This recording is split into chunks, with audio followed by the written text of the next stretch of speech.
हाय दोस्तों, आप सभी का आपके अपने यूट्यूब चैनल हुसैन सर में स्वागत है। आज हम लोग एंशिएंट हिस्ट्री का प्राचीन इतिहास का सबसे महत्वपूर्ण टॉपिक महाजनपद काल के विषय में अध्ययन करेंगे। ये महाजनपद का क्या थे और इनका उदय कैसे हुआ, ये वर्तमान में ये किन-किन क्षेत्रों में पाए जाते हैं और परीक्षा की दृष्टि से कौन से महाजनपद आपके इम्पोर्टेंट हैं, ठीक है? तो इसी पे आज हम चर्चा करेंगे। सबसे पहले जनपद काल की बात करते हैं। सबसे पहले महाजनपद काल से पहले की बात करेंगे तो आप जानते हैं कि प्राचीन हिस्ट्री जब पढ़ते हैं हम लोग, तो हम जानते हैं कि वहाँ पे पाषाण काल आया, पाषाण काल के बाद पाषाण के बाद आज पूरा पाषाण काल, है ना? नवपाषाण काल, इस तरह से करते-करते आया। फिर सिंधु सभ्यता आई, सिंधु सभ्यता के बाद उत्तर वैदिक और वैदिक सभ्यता आई, ठीक है? तो सबसे पहले मनुष्य का जब जन्म हुआ, मनुष्य क्या करता था? तो पहले इसी तरह से रहा करता था, ठीक है? फिर उसके बाद जब ज्ञान हुआ तो वो क्या कर रहा है? एक झुंड बना के रहने लगा। फिर उसके बाद और विकास हुआ तो वो एक यूनिटी बना करके वो कबीलों में रहने लगा, ठीक है? तो सबसे पहले मनुष्य जब एक स्थान से दूसरे स्थान पर जाता था झुंड बना करके, तो उसको कबीला कहा जाता था और एक अस्थायी जब हो गया तो उसको कबीले कहा जाने लगा, ठीक है? तो कबीला हुआ। अब ये कबीले जो है कुछ और विकास हुआ, यानी सिंधु सभ्यता हुई, सभ्यता का जब विकास हुआ, है ना? तो उस समय जो है इनको जो है जन कहा जाने लगा। तो हम कह सकते हैं कबीला हुआ, कबीले के बाद क्या हुआ? जन आया। जन जन को जो है उत्तर वैदिक काल और वैदिक काल में जो है इसी जन को जो है जनपद कहा जाने लगा। कहा क्या जाना लगा? जनपद कहा जाने लगा, ठीक है? उत्तर वैदिक काल की सभ्यता के समाप्ति के बाद आता है आपका 6ठी शताब्दी ईसा पूर्व में जो है उत्तर वैदिक काल समाप्त हो जाता है। उसी काल में जो है आपका महाजनपदों का निर्माण होता है। ये महाजनपदों का निर्माण जो होता है ये क्यों होता है? अगर बात की जाए, थोड़ा सा अगर सर्च किया जाए हम उसमें, तो जानते हैं कि महाजनपद काल की जब बात करते हैं तो उस समय जो है गंगा और यमुना की ये दोआब क्षेत्रों में जो है आपके 16 महाजनपद थे उस समय। उन 16 महाजनपदों में इसी में जाकर के वो बसे, ठीक है? आप देख सकते हैं, ये भारत का मैप है आपके पास, ये भारत का पूरा मैप है ना? ये इस समय वर्तमान मैप है। प्राचीन की हिस्ट्री की बात करेंगे तो प्राचीन हिस्ट्री में जब जाएंगे तो ये पूरा भारत, इस समय ये पूरा भारत ये था, ये सब भारत, ये आपका भारत वगैरह था ये पूरा, ठीक है? इस समय प्राचीन हिस्ट्री में हम जाएंगे, ठीक है? तो यहाँ पे 16 महाजनपदों का देख सकते हैं, 16 महाजनपद ये आपके हैं, ठीक है? जबकि वर्तमान समय में अगर बात करेंगे तो पूरा भारत जो है 28 राज्यों और 8 केंद्र शासित प्रदेशों में इस समय वर्तमान में विभक्त है। ये उस समय क्या था कि ये जब कहते हैं कि इस समय निकाल के, यानी कि बांग्लादेश को भी हम निकाल दिए और जैसे पाकिस्तान को भी निकाल दिए हैं, तब जाकर के जो है आपके 28 राज्य और 8 केंद्र शासित प्रदेश मिलते हैं। जबकि ये पूरा मिला करके उस समय जो था ये आपका 16 महाजनपद यानी 16 भागों में विभक्त था। आपकी बात करते हैं, ठीक है? तो आज इसी की चर्चा करेंगे हम लोग। ये हम 16 महाजनपद, 16 महाजनपद 6ठी शताब्दी ईसा पूर्व में जो है गंगा यमुना के दोआब क्षेत्र में जो है कहते हैं कि लोहे की प्रचुर मात्रा का प्रयोग किया जाने लगा। लोहे का प्रचुर मात्रा के, लोहे से हम जानते हैं कि सारे अस्त्रों का प्रयोग करते हैं, कुल्हाड़ी वगैरह जो यंत्रों का प्रयोग जो है उस समय हम लोग लोहे का ही प्रयोग के द्वारा हम बनाते थे आपके पास, ठीक है? ये इसी समय में जो है राजनीतिक संघर्ष हुआ और संघर्ष के द्वारा है जनपदों का निर्माण, जनपद से महाजनपदों का निर्माण हुआ आपके पास, ठीक है? इसमें देखेंगे हम कुछ चार्ट के माध्यम से आपको हम लोग समझाने की कोशिश कर रहे हैं और याद करने की बात करते हैं कि कैसे-कैसे हम लोग यहाँ पे हम लोग इसको याद कर पाएंगे, ठीक है? तो हम जानते हैं कि 16 महाजनपदों का सबसे पहले उल्लेख कहाँ पे मिलता है? तो सबसे पहले उल्लेख जो मिलता है, हम जानते हैं अंगुत्तर निकाय और भगवती सूत्र। अंगुत्तर निकाय क्या है? आप जानते हैं कि अंगुत्तर निकाय जो है बौद्ध धर्म का जो है एक ग्रंथ है ना? जिसमें सबसे पहले जो है 16 महाजनपदों का उल्लेख मिलता है, ठीक है? भगवती सूत्र से भी मिलता है। भगवती सूत्र क्या है? भगवती सूत्र जैन साहित्य है ना? जैन धर्म का ये जो है एक साहित्य है, जहाँ से भी इसमें भी 16 महाजनपदों का उल्लेख यहाँ पर भी आपको मिलता है। तो आपसे क्वेश्चन आपका ये बनता है कि 16 महाजनपदों का उल्लेख जो है सर्वप्रथम कहाँ से, किस धर्म से के ग्रंथ से मिलता है? तो आप सब के हिसाब से आप जाएंगे, भगवती सूत्र भी रहेगा और अंगुत्तर निकाय रहेगा, तो इन दोनों को आप चॉइस के हिसाब से आप वहाँ पे बना पाएंगे आप, ठीक है? अगर जानते रहेंगे तो आप करेंगे। इन दोनों में से कोई एक दिया रहेगा, कभी दोनों कर देगा, तो एक और दो दोनों की बात करता है आपके पास, ठीक है? तो यहाँ पे सबसे ज्यादा क्वेश्चन जो यहाँ से पूछता है अंगुत्तर निकाय से, क्वेश्चन कई बार रिपीटेड है, बन चुका है कि 16 महाजनपदों का उल्लेख बौद्ध धर्म के किस ग्रंथ में उल्लेख मिलता है? तो आप आता है अंगुत्तर निकाय। यहाँ से क्वेश्चन बनेगा आपसे जैन धर्म के किस ग्रंथ में जो है 16 महाजनपदों का उल्लेख मिलता है? तो आप कहेंगे भगवती सूत्र में। इस तरह से क्वेश्चन आपके बनते हैं। यहाँ पे मैंने थोड़ा सा चार्ट के माध्यम से बनाया है। यहाँ पे देखा महाजनपद बनाया है, राजधानी की महाजनपदों की राजधानी क्या थी, उसकी वर्तमान स्थिति, इस समय वर्तमान में वो कहाँ पे है, किस क्षेत्र को में है, ठीक है, वो कहेंगे और इससे कुछ महत्वपूर्ण बिंदुओं को हम लोग यहाँ पे देखेंगे और ये चार्ट के माध्यम से और जो है आपका मैप की समय वो कहाँ पर है, ठीक है। तो सबसे पहले जानते हैं, सबसे बड़े महाजनपद की बात करते हैं तो सबसे बड़ा जनपद जो था आपका मगध था। हम जानते हैं कि इससे पहले मैं 2 वीडियो बना चुका हूँ आपका, है ना, मगध के उत्कर्ष के संबंध में। ये बृहदत्त ने जो है मगध की स्थापना किया था, है ना, बृहदत्त ने। तो बृहदत्त ने सबसे बड़ी राजधानी कहाँ बनाई थी, राजगिरी बनाई थी, राजगिरी, है ना, गिरिब्रज था। और गिरिब्रज के बाद जो है बिंबिसार जब गद्दी पे बैठता है तो उसने क्या किया था, एक शहर की स्थापना किया था जिसका नाम राजगिरी, और उसने जो है गिरिब्रज से उठा करके जो है राजगिरी उसकी राजधानी बनाता है, ठीक है। ये इस समय वर्तमान समय में मगध कहाँ पे है, तो वर्तमान समय में मगध जो है पटना और गया के क्षेत्र में है, ठीक है। तो ये सबसे महत्वपूर्ण है कि यहीं से सारे वंशों का, महत्वपूर्ण वंशों का जो है आप देखेंगे विकास होता है आपका।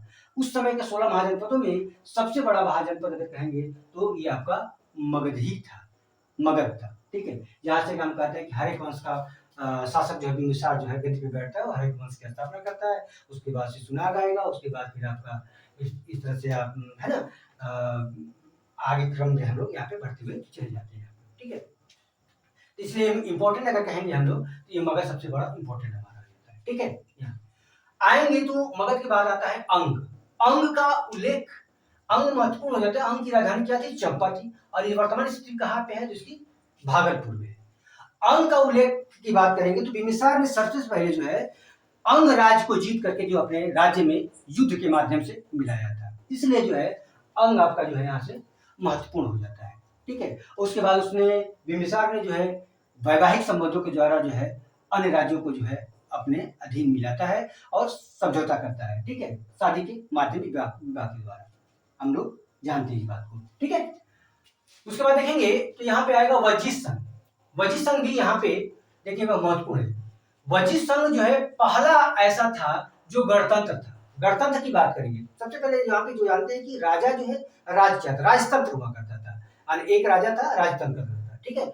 और गणतंत्र की बात करते हैं, कई राजाओं को मिला करके एक राजा हुआ करता था, उसको हम लोग गणतंत्र कहेंगे, ठीक है। ये स्वतंत्र था, स्वतंत्र हुआ करता था, ठीक है।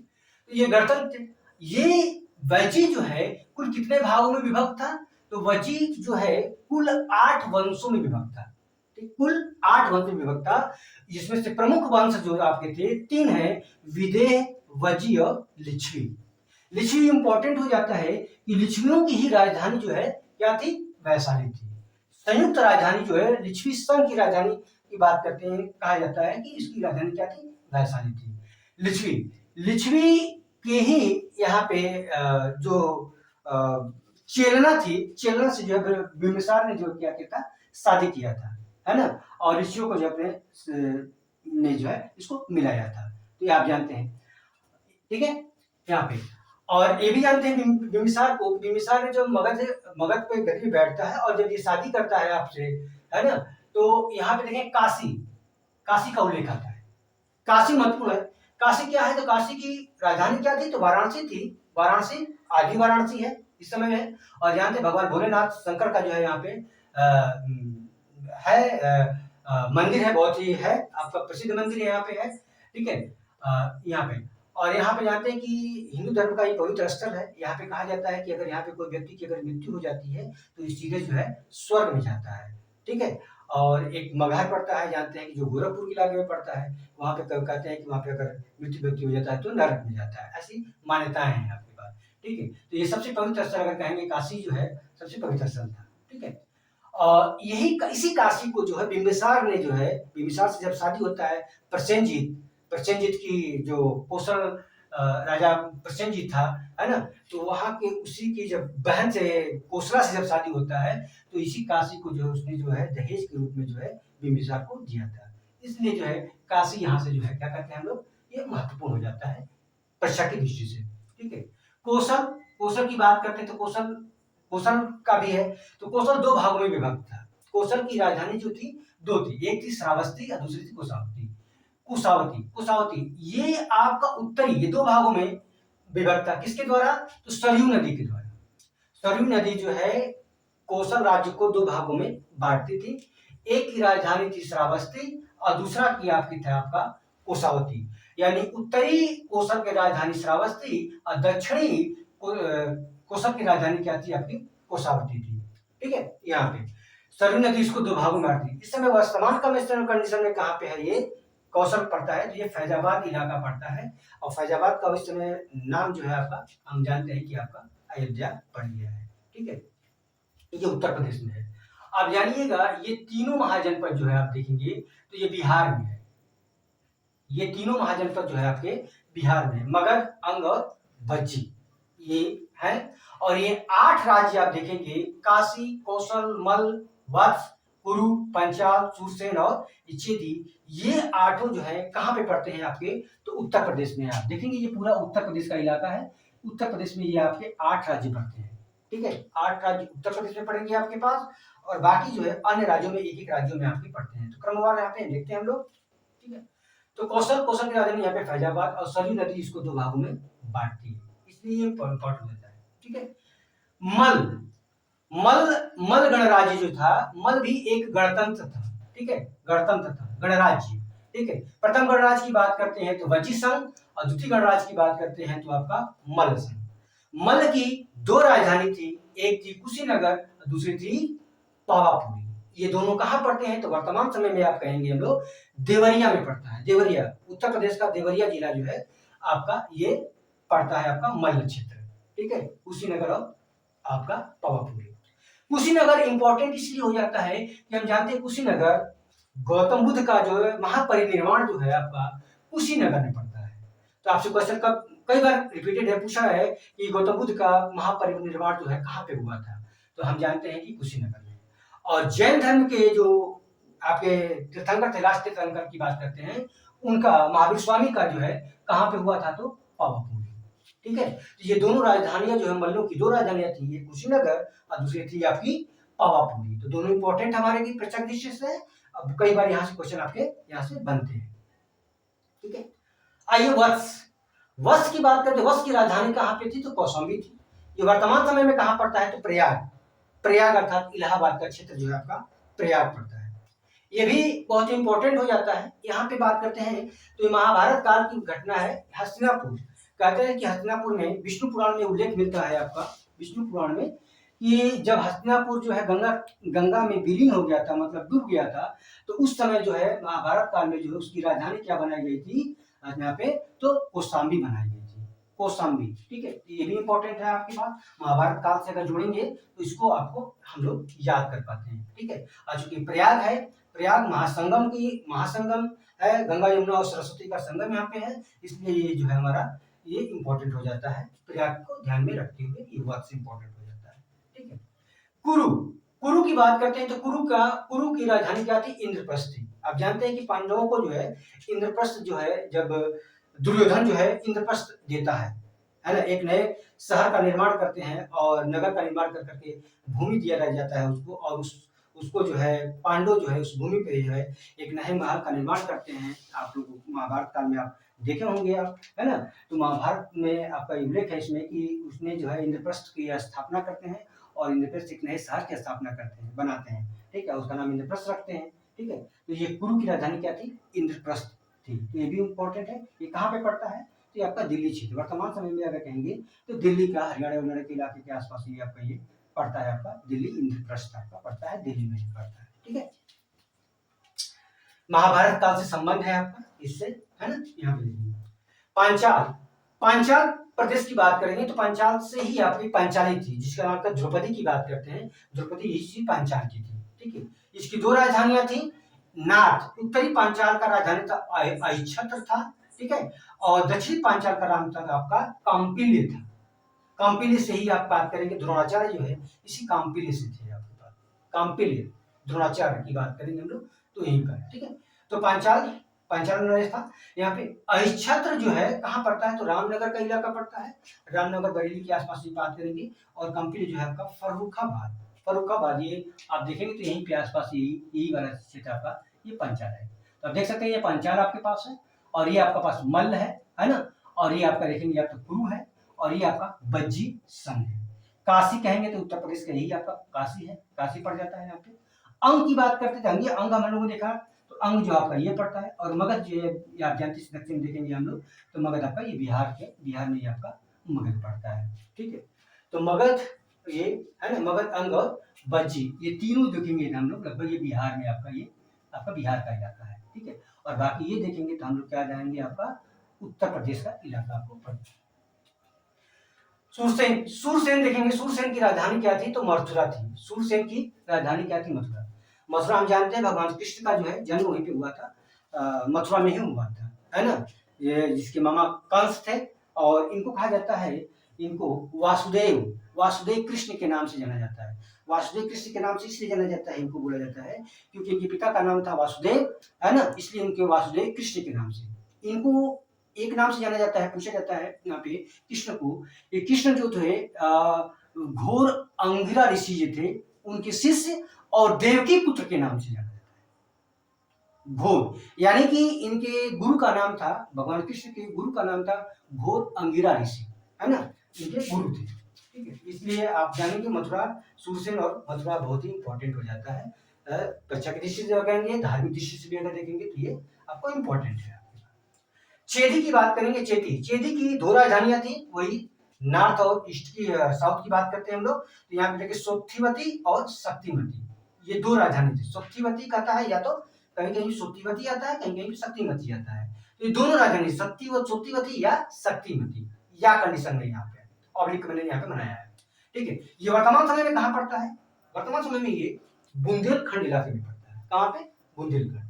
ये किससे संबंधित है, तो कहते हैं कि शिशुपाल, यहाँ का राजा जो था, चेदी का राजा ही शिशुपाल आपका था, जिसका कि भगवान कृष्ण जो है क्या करते हैं, वध करते हैं। आप जानते हैं चीजों को। अवंती अवंती अवंती की राजधानी जो थी उज्जैन और माहिष्मती थी।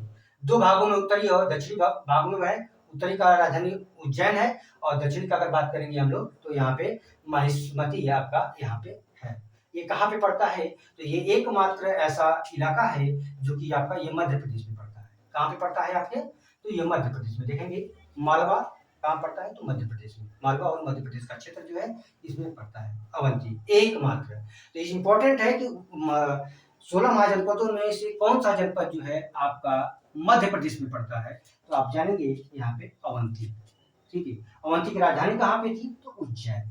ठीक है, अवंती इंपॉर्टेंट इसलिए हो जाता है कि यहाँ पे हर्यक वंश का जब संस्थापक बिंबिसार गद्दी पे बैठता है, तो उसी समय जो उनका एक यहाँ के जो राजा थे चंड प्रद्योत जो है, ये बीमार पड़ जाते हैं। आपको बीमारी, इनकी पीलिया बीमारी से, पांडु रोग या पीलिया बीमारी से भी ग्रस्त हो जाते हैं। तो बिंबिसार ने जो है इनको, इनके उपचार के लिए जो है अपने वैद्य जो है जीवक को क्या करता है, भेजता है। जीवक को जो है उपचार के लिए भेजता है, इसलिए जो है ये इंपॉर्टेंट हो जाता है ना, राजा चंद्र प्रद्योत की वजह से। ठीक है, उज्जैन।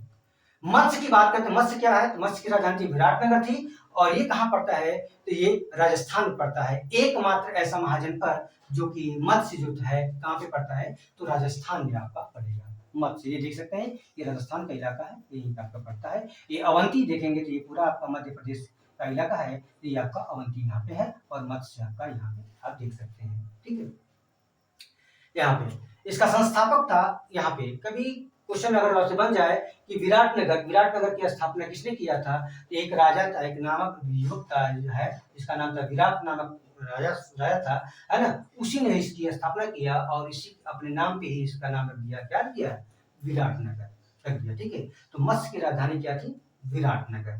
ठीक है, अस्मक ऐसा महाजनपद है जो कि पूरे 16 महाजनपदों में एक ऐसा महाजनपद है जो कि पूरा दक्षिण भारत में पड़ता है। देख सकते हैं, ये पूरा उत्तर का इलाका उत्तर भारत है, और ये नीचे वाला इलाका जो है आपका दक्षिण भारत है। तो एकमात्र ऐसा महाजनपद जो कि दक्षिण में पड़ता है वो कौन सा है, तो आप कहेंगे अस्मक। ये क्वेश्चन आपका कंपटीशन में बहुत बार रिपीटेड है, पूछता है कि दक्षिण भारत में वह एकमात्र महाजनपद कौन सा है था जो कि दक्षिण भारत में पड़ता है, तो आप जानेंगे अस्मक आपका। ठीक है, इसलिए ये इंपॉर्टेंट हो जाता है। ठीक है, इसकी राजधानी क्या थी, पोतना या पोटिल। इस समय दक्षिण भारत में, और ये कहाँ पे पड़ता है, तो आप कहेंगे आंध्र प्रदेश। गोदावरी नदी के तट पर, यहीं से गोदावरी नदी निकल के जाती है ना, इसी के नदी के तट पे जो है आपका ये अस्मक शहर जो है महाजनपद था।